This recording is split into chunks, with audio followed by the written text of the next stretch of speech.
Hey, how's it going, guys? This is the Gypsy Hatter from Hats and History, and this is our first episode down here at Coop's Place Studios, hanging out with Jake Gibbons. Sup? Gonna be having a good old time. How you doing, Jake? Good, man. Good, man. Glad to be here. Hell yeah. No, I appreciate you hanging out and chilling out with me for this day of history and hats. Give me a little bit about yourself, Jake. I'm a songwriter out of Northern California. I shoot horses for a living. Kind of a local history buff as well. I find the best books at museums. Yep. I'm kind of a map nerd. I like finding old maps and figuring out where the roads went. And then I like to piss my band off when we're all riding together. Because I'll take the old roads as they were. And they kind of hate that because it'll turn an hour and a half to 3 hours pretty quick. No, absolutely they will. But some of those are the best roads to travel down. You get to see some of this country that nobody really gets to see anymore. Like when we went through Iowa Hill. Oh, absolutely, up through Shirt Tail. Yeah. And that's one of those just beautiful country. I would have totally done that to him. We would have been leaving from Forest Hill and be like, dude, you got to see the canyon in the moonlight. No, absolutely. And that's one of those that I think I've been majorly blessed coming from where we do. Just because it's a couple minutes down the road to see some awesome country and really get to go down some roads that almost nobody gets to see in the modern age. Yeah, very true. Very true. No, awesome. Well, we're going to be talking about Joshua A. Norton today, the Emperor of the United States and Protector of Mexico.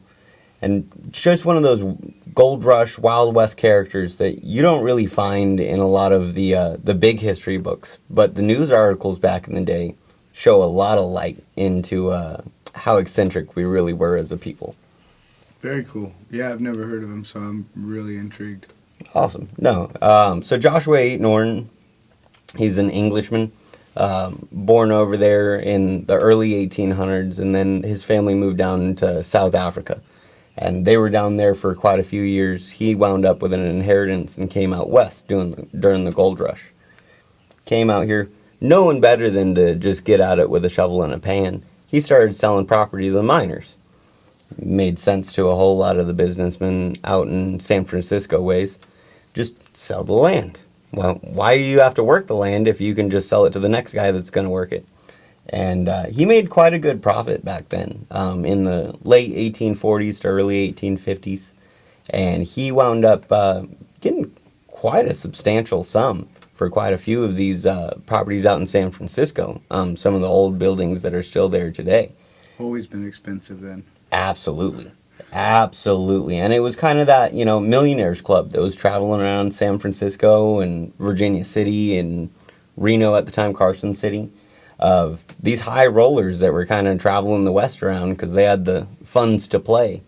And there was a whole lot of stuff going on, in that era. We have the gold rush going on and the different Indian conflicts that were going on in the valleys and hills of California that really get brushed over in public schooling.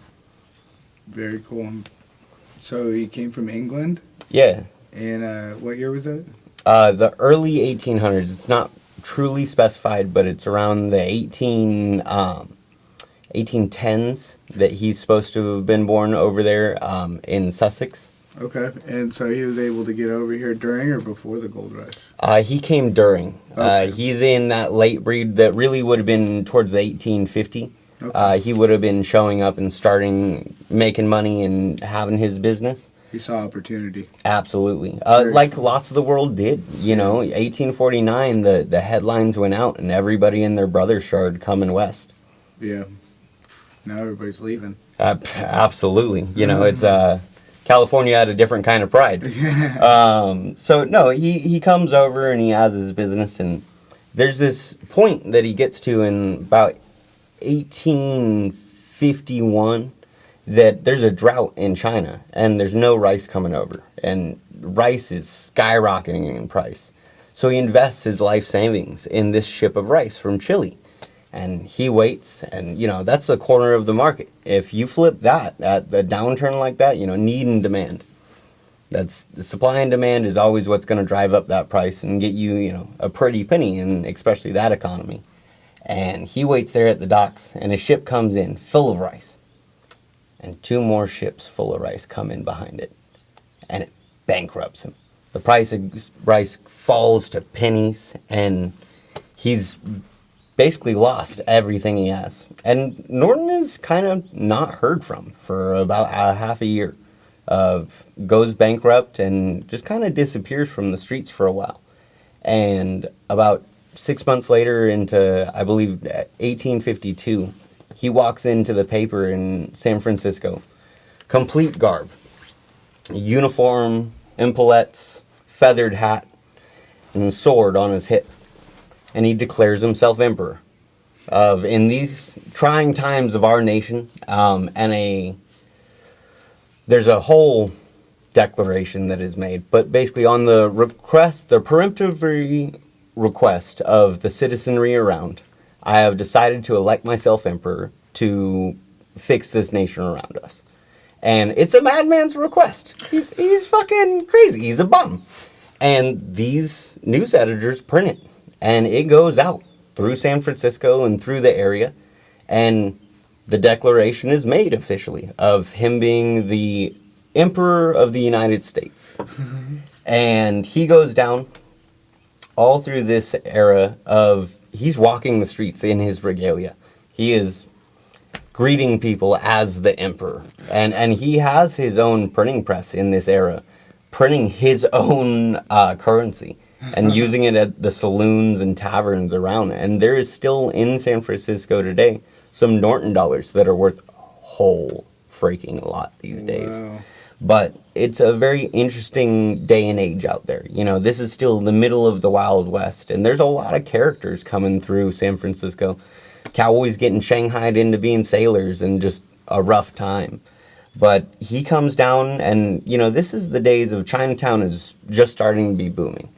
And the miners and the cowboys were a rough sort. They really were. And he comes down the street into Chinatown one day, and there's this lynch mob of miners and citizens that have come down to hang this Chinaman.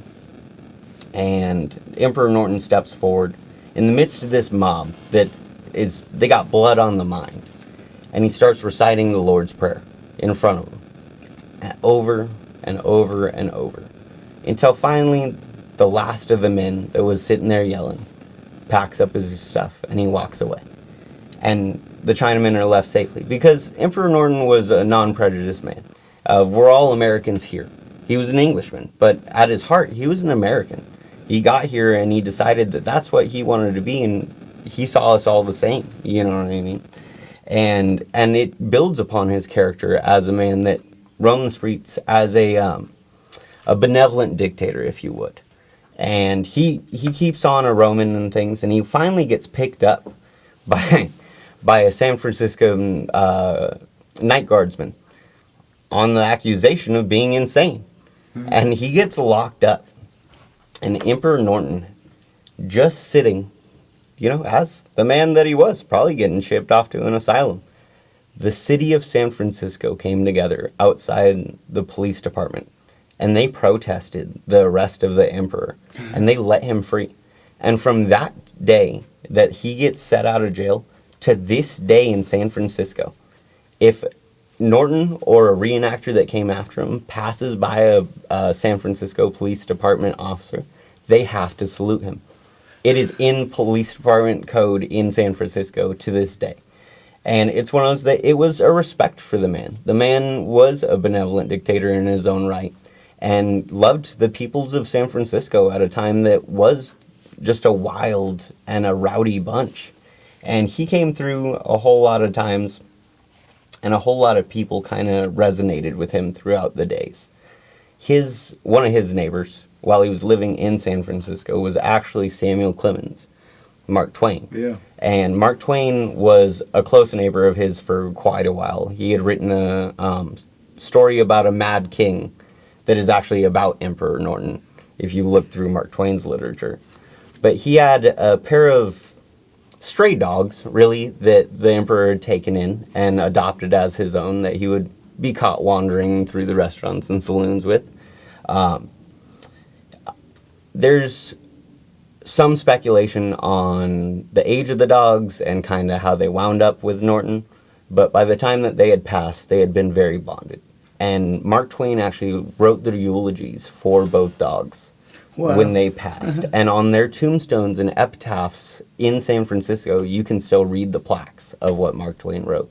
And it's really touching. You know, it shows what a dog means to a man, no matter who the man. Yeah. And no, Norton was quite a character and loved by a lot of the citizenry. He had been in San Francisco and been really through national headlines at this point for quite a few years. And the Emperor of Brazil at the time, the actual real deal Emperor of Brazil at the time, showed up to San Francisco and he wanted to dine with the Emperor. So Norton and this Emperor of Brazil sit there, I believe it's Maximilian, sit there and they dine one night at the big hotel that's out there in San Francisco. Palace? I think it is the Palace Hotel. And they have a dinner together and they talk about the world and what's going on. And they leave each other with a nice greeting and a salute of one emperor to another. And it was that respect of whether this man was a madman or not, he's beloved by his people. And at this point, we're getting into the 1860s.